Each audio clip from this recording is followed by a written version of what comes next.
Teenage John wrote a few songs back in the day. Not great ones, but things that I really liked. Now, I fumbled my way through the process of writing chord progressions and ultimately a song, but when something worked, it was completely by accident. It wasn't until I stumbled onto this little game changer that things seemed to fall in place, because it helped me see how chords fit together in a key. Now, not only does knowing the key help you compose, it helps you pick the right scale, play leads in tune, and certainly helps you learn songs faster. In this lesson, we're going to dig into 5 quick ways to help you find the key of a song.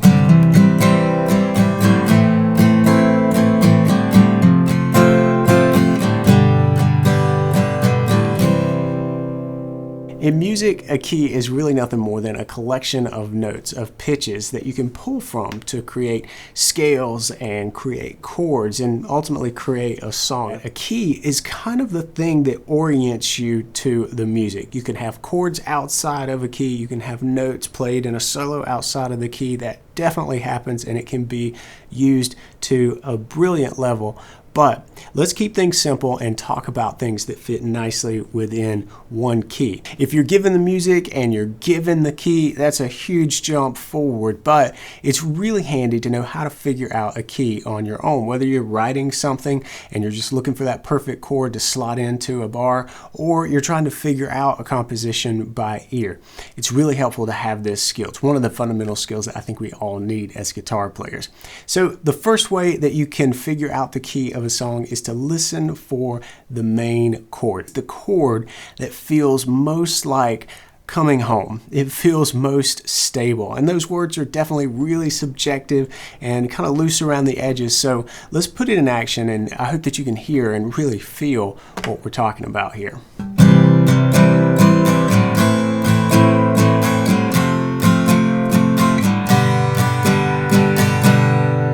Hear how we've got 4 chords there, and any one of those could be our key center, right? Our key could be this C, A minor, or F, or G, for instance.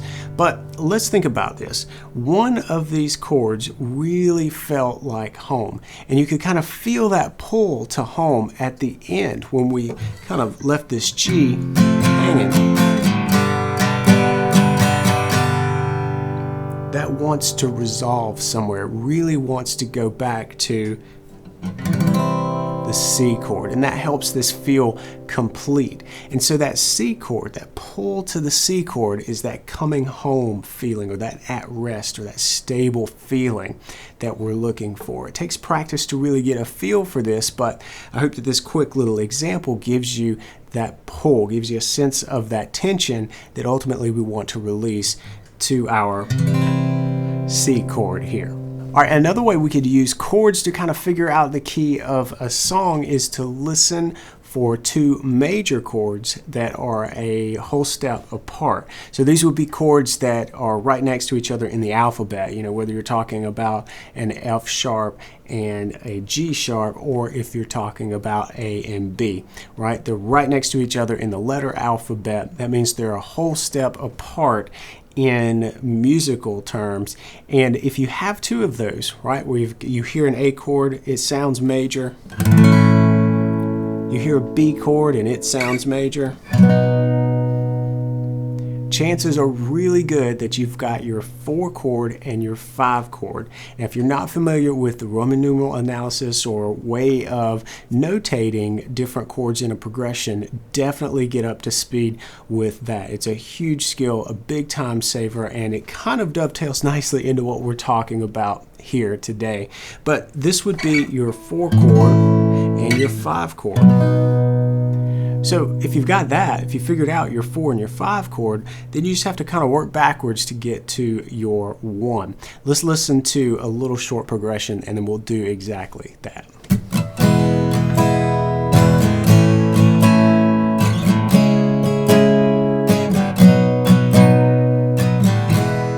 Kind of given the answer away a little bit on this one already, but what do you think? What key is this in? Well, do we have 2 chords that sit next to each other in the alphabet? 2 major chords. That's really important here, because we did have a B chord that was major, so that's half of the equation here, and then we had a C sharp chord, but it wasn't major, it was minor. So these aren't going to be the two chords that we're looking for here. But we did also have an A, again, not in this particular order, but we did have an A and a B, both major chords. They're right next to each other in the alphabet, A, B. That's going to be our 4 chord and our 5 chord. And we can just work backwards, go 5, 4, 3, 2, 1 to get to E. Now you could just walk backwards through the alphabet. If it helps you to write out the alphabet and run it backwards, that is absolutely fine. But we've got B, A, G, happens to be G sharp here, and F, F sharp here, down to E. So we are in the key of E here. And also, if you really felt your way through this one, that E felt like coming home. As a matter of fact, once we did this part of the progression, I ended it there. So it's got that stability that we're looking for. So a couple of giveaways for this little example. By the way, this little trick is really handy in power chord rock. You've got your 1 chord, 4 chord drops down, 5 chord here. So that example is in the key of G. And we make this kind of little 7 shape. If you drew a line here and then here to follow my movement, you kind of got this 7. And your key is going to be here, right? Wherever that is, that was G, but you could do that same movement here, and we're in B.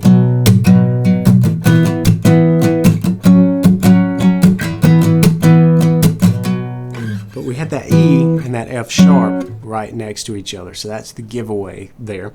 And since we're going on these little hacks, you can do the same sort of analysis going back down and starting on your 5th string root. So that was a good little power chord example for the 5th string root, the 6th string root. Here we are for the 5th.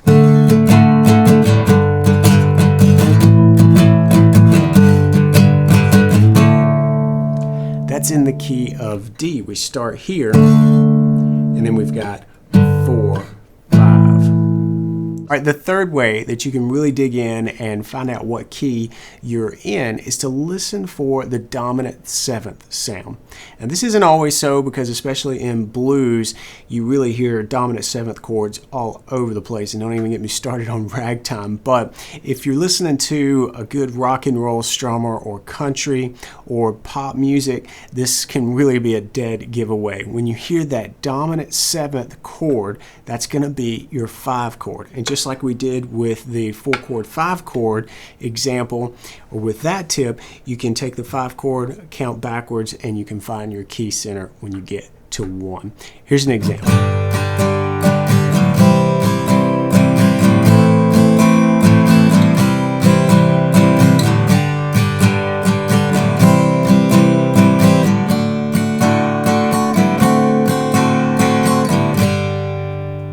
Did you hear that oddball chord just kind of stick out? It really grabs the ears, and it happened when we got to this D7 here, right? It definitely pulls you out of that real major chord sound. It's got a strong sort of unsettled vibe to it.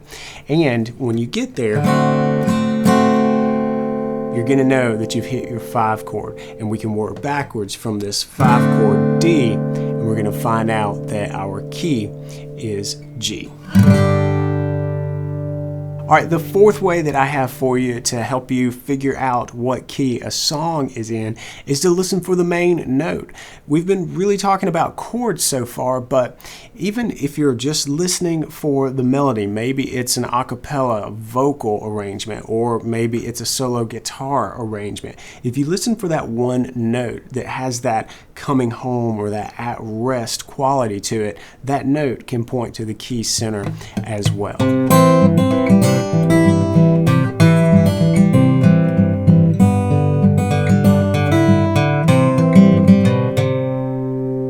So here's the melody to that piece played by itself.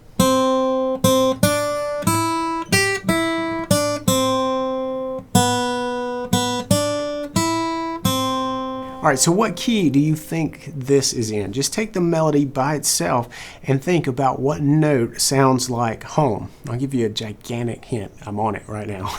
It's the C note, right? So when we arrived at this note, it felt complete. It felt like coming home.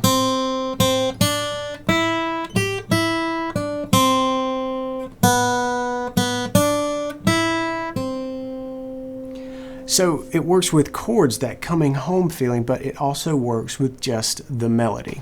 All right, you might think that this last way is cheating, but this is a really great resource, and it's great in the beginning because it can be used as a reference until you internalize everything. But this chord wheel just really works by spinning this sort of clear transparency, which has a grid on it, and this grid kind of loosely looks like a little triangle, has labels on it, and it'll tell you where the key center is. This block here is the key center, and if you turn it around, it moves this outline around as well, and that grouping shows the chords in the key. You've got your 1 chord C, you've got the 4 chord F, and the 5 chord G. So this row right here, super important, circle of fifths. We can talk about that later, but it's also super important because that's your 1, 4, and 5 chord.